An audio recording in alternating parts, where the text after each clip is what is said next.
I guess, Jim, will you start, please? Good afternoon, Kimberly. Thank you for attending. My name is Jim Jonas. I'm the co-host for Veterans in Politics.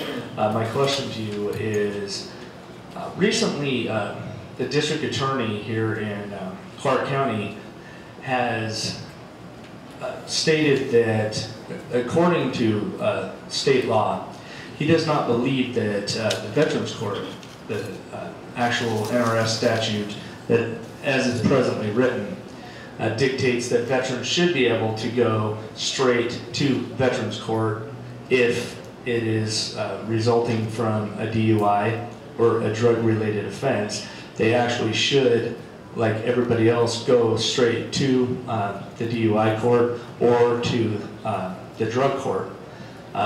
If elected, what would you do to clear up that legislation so that the district attorney and everybody is on the same page that if in fact you are a veteran, you do have the right to go straight to the Veterans Court?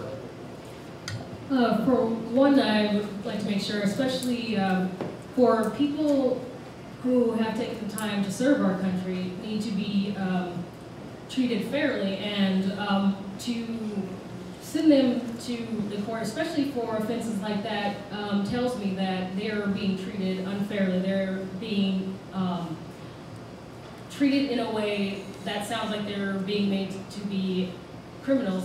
For one, if there's a specific court for veterans, they should be allowed to have all of the court cases taken to the specific court that is allotted for them. So I would make sure that if there's a court for them, that is exactly where they should be tried.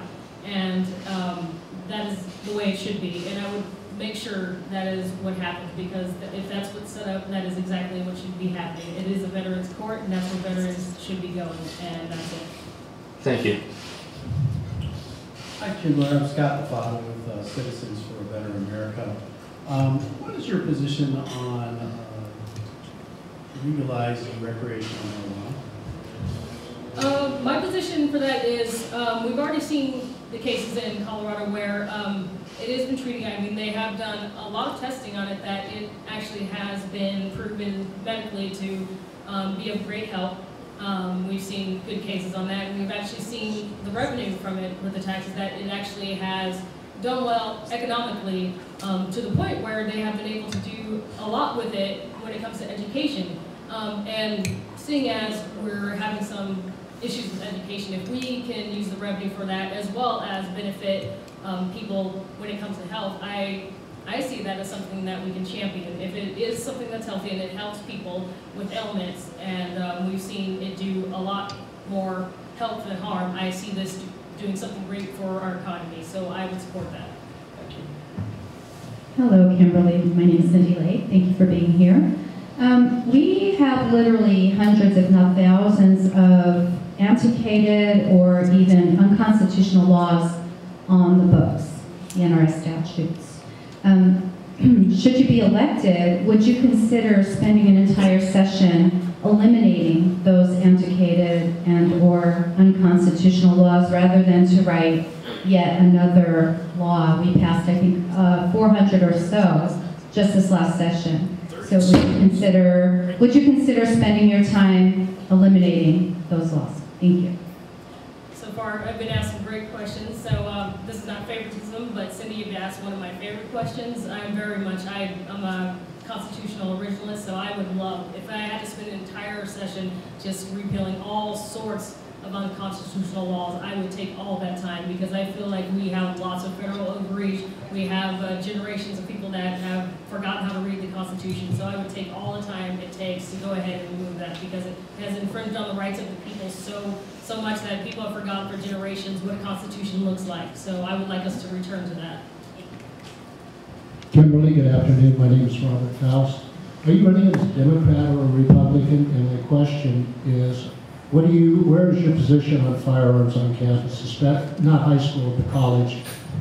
I'm actually running as a libertarian. That's because I'm pretty much in the middle. I basically see that government and the state should be there to protect life, liberty, and property, and that's about it, is what the government and the state should be for. And as for concealed carry on college campuses, I'm for that because people should be able to protect themselves. And I'm clear on the Second Amendment that the right to bear arms shall not be infringed, and I am pro on that, on concealed carry. Daphne Lee here. I'm not sure if the state legislature has jurisdiction on this, and there might be somebody who can clarify this. I was recently approached by an Air Force veteran who is working diligently to learn and promote hypnotherapy as a treatment for PTSD. And his concern was that it wasn't legal to use within the Veterans Hospital. So I'm not sure if the Nevada, I hear a lot of Veterans Hospital questions, so I'm not sure if this would fall in Nevada legislative jurisdiction. But if it did, would you be willing to promote hypnotherapy as an alternate choice of therapy for PTSD for veterans? In my mind, if it is, whatever we have to do for veterans, because, I mean, they serve our country, and they come back, and it's whatever we can do to help them. They're not getting enough help when they come back, and if that's what helps certain veterans, and if it's something that's safe and proven to help them, whatever we have to do to help our veterans, I'm willing to do. Thank you. I'm Tim PETARRA. So, full disclosure, you're not much older than I am, so I think that's refreshing, just FYI. So as a millennial voter, my main concern is, going through a political process, what do you bring to the table that none of your opponents do? Like, what makes you special, I guess?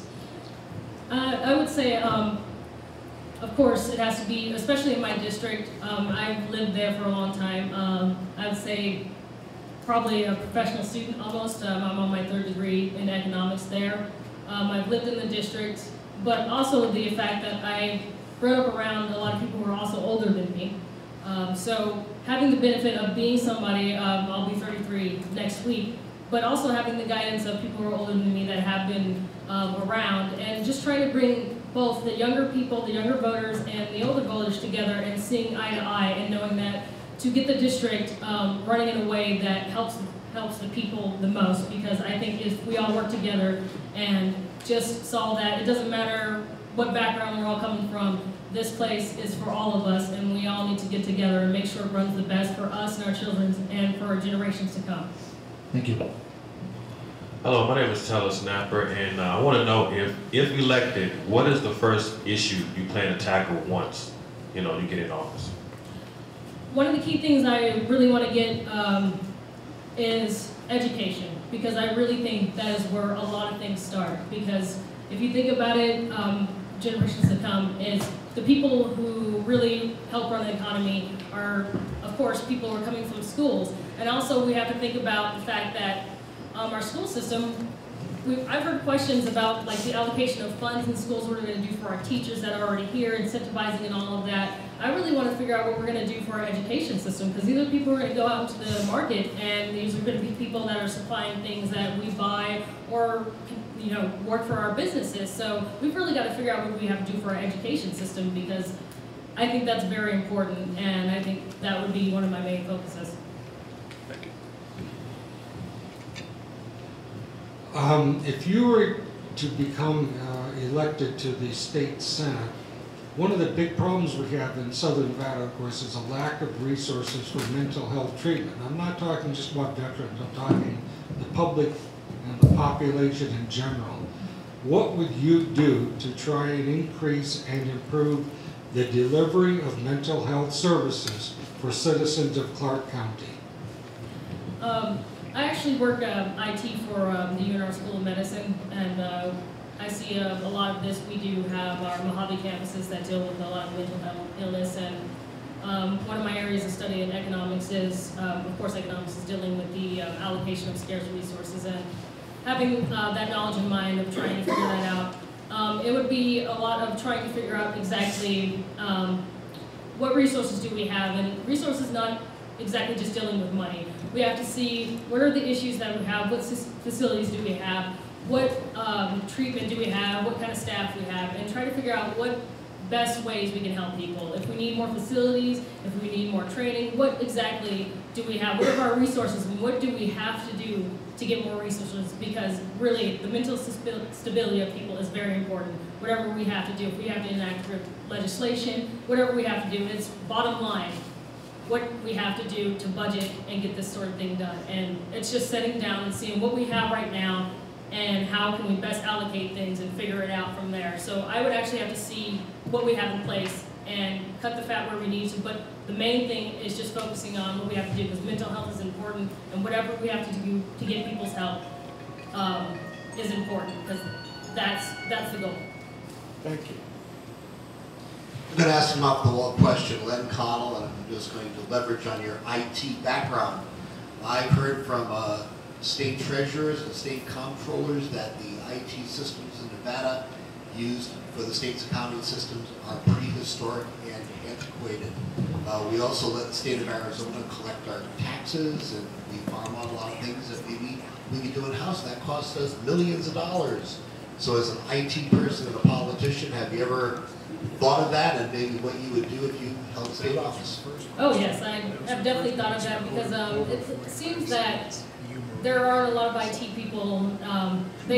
It seems like it's easier to outsource your IT, and I think this ties in a lot with education. We could be using a lot of the people that are in our colleges and even in high school that are interested in computer science, that we can be growing them into internships in college and start them up there, so that they know as they're working in college that they might be working into these sort of situations. We could be using the resources that we have here in Nevada. These people are already getting their degrees in computer science that could be learning these things. We could be training these people up now, because including me, we have the resources here. We can be building these people up to do this sort of thing. So yes, we could actually be doing that here. We don't even have to outsource that. We have young millennials that are that smart right now. We could be doing that. Will Crespo. Asked this question of several candidates earlier, and I'll ask it of you also. If you're elected to the state senate, I know everyone wants to pro-veteran, they like veterans, they want to make buildings after veterans, and that's great. But for the veterans that are here today that are looking for jobs, one official said that they couldn't have programs that gave veterans, let's say, an extra 5 points or some extra incentives to get the public employee job. If that is so, would you be willing to attempt to pass legislation that would help veterans, make it easier for veterans to get these public jobs? I say definitely. I mean, there's something to say. If you're fighting for the freedom of everybody here, you've done something that a lot of us have not gotten the chance to do, or maybe haven't stepped up to do. So there is something in that. You've stepped out there to do something that a lot of people don't do. So I would definitely do that. And I think one of the things that would be important to do as veterans come back is to help them to get into a situation and just help them out. So I think that's a process that I would love to put into place, is to make sure veterans are put in a position where they can excel and they can succeed. So I wouldn't see any problem with enacting legislation that would help veterans to be able to get jobs. And yeah, I would help them to get a leg up. Rob Lauer, since we're talking about mental health issues, and obviously that relates to homeless people, maybe not just veterans, we have actually a very significant homeless population here. And one of the reasons for that, in some people's opinion, is during the 70s, the Supreme Court ruled that it was illegal, unconstitutional, to be able to commit mentally ill people to a hospital against their will. So they're instead floating around the cities, and they cannot be adjudicated as mentally ill and put into institutions against their will. So they get to float around. What's your thought about that? Should there be some way to address that issue? Should homeless people that are mentally ill be able to be committed? Well, for one, I think the first step would be not even just thinking about getting them. Shouldn't we be thinking about getting them help first to figure out why they are wandering around? Should we be getting them some shelter and some food first? Because we could be finding out what is exactly troubling them by finding out what their state is If they've been wandering out there, it could be lack of food, it could be lack of sleep, it could be other things. And if we have the chance to get to know them and figure it out, maybe we could actually ask them if they want to get help first. So I think we need to figure out what state they're in before we even think about trying to see if we can commit them against their will. We need to figure out why they're in that situation first and decide that. So I would think of getting them shelter and food first and see what their situation is. I don't want to think about committing anybody against their will until I know their situation.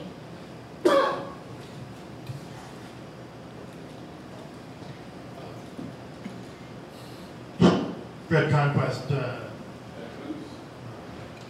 Citizens for a Better America. As a libertarian, traditionally a libertarian would not be for single-payer health care, but given the serious problems of health care providing mental health, veterans health in Nevada, could you support a single-payer health care bill that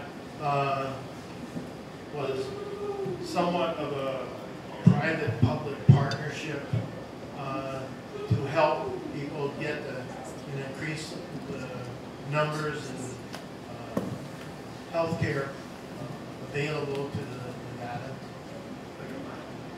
What I would mainly support is, number one, if there was an ability to have private health insurance, I would definitely support that. And a number two thing would also be with the insane amount of tax hikes we see is some of the reason why we can't afford good health care. So if we were able to lower the tax burden on people, we would be able to have more money. If we had more free market, we would be able to have more money so people would be able to pay for their health care. So if we had a system where you were able to have private health care and you had more of your money in your pocket, we wouldn't have as much strain to have to force these kinds of universal health care on people. But if we were able to have private health insurance that was state-oriented, then I would support that. But definitely for veterans and all that sort of thing, we need to have better insurance in place and less tax burden on people so they have the money in their pocket to begin with. Kimberly Schjang is who we've been hearing from us. She's our candidate for State Senate District 7. Kimberly, would you give us a 3-minute bio?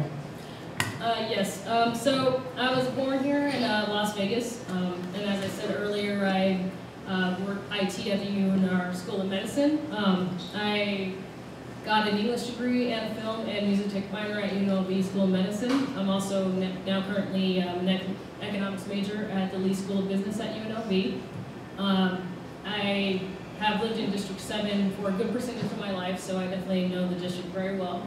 I got into this race mainly because one of the things that I did notice about the city is that I think at this point in time, especially with the main race in the presidential race we're seeing at this point, millennials are important at this point in time to get in politics, but I also saw that I wanted to see a return to some of the traditional values as well as some of the millennial values. So I thought it was a good time to see those two things kind of mesh together. I think it's important that we would return to a more constitutional government because I believe that there is too much federal overreach. And I heard a lot of questions about the Bundy situation. I do also agree that the government shouldn't have so much control over land.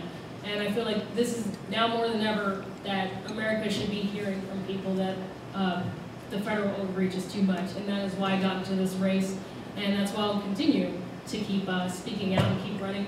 If I'm not elected now, I will keep going because I think this is the time for people, especially on the state and local levels, to keep going. So, I don't know if I should ask you about the Windows 10 pop-up or my elbow.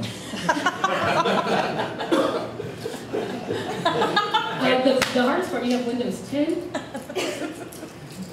That could be. So, that could be a problem. I won't get started. At least not on our time. Thank you, Candace. Thank you, Kimberly. We will take a 5-minute break. We will resume at 3 o'clock with candidates from State Senate District 11.